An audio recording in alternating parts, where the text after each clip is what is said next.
400 na albayano ang natauan ng pinansyal na asistensya sa Lindongkan Kapos ang Kita Program o Akap Kasubagong Aga. Saro sa mga maswerteng napiling benepisyaryo, si Tatay Dennis Bartolome Canpurukdos, Barangay Sabang, Legazpi City. Istorya niya, dati siyang parasira, alagad darakan pigmamating helang sa puso, nagpundo na siya sa pagsisira, asin nagturotyenda na sa naninsira sa luwaskan sa indang residensya. Sabi niya, gagamitin niyang dugang na puhunan sa iyang sadit na negosyo ang asistensyang makukuha niya sa programa. Ako, nagpapasalamat ako sa programa kang ako Bicol Buda kay sa programa ng AKAP. Sa DSWD, tapos kay Kito ko, natatabangan kam. So, arar bako sa nako, so kadakol pang na matatabangan.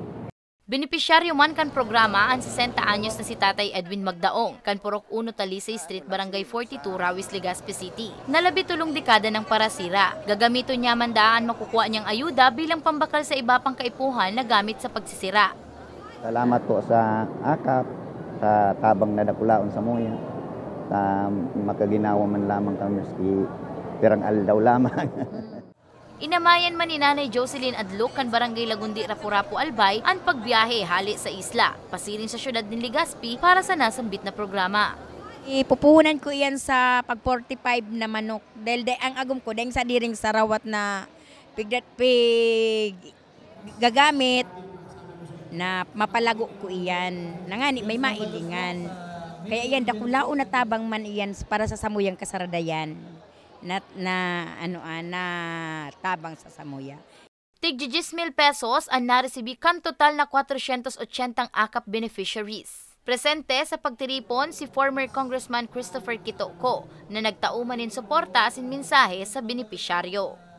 Ang pigano ko po sa inda na sana mapakinabangan ninda ini bako aram po nindo minsan pag nagtupad o kung ano man na programa pakakuha po kang kwarta bado ban sa kuan makaon sarong baragsakan naubos tulos dapat mapakinabangan ninda ini dahil maski small business pwede magamit kung baga dapat maka-extend ini kang buhay bakong sarong karaunan lang sarong garastusan lang sayang lang ini dapat ma-multiply ninda ining kwarta ninda. Hatod ang programa ni Presidente Bongbong Marcos, katuwang si House Speaker Martin Romualdez, DSWD, asin ang opisina kanako Bicol Party List. Obheto kang programang ini na makapagtaong tabang sa mga low-income earners. May tema ang programa na akapin natin ang bagong Pilipinas. Isang araw, 1 milyon, isang bayan.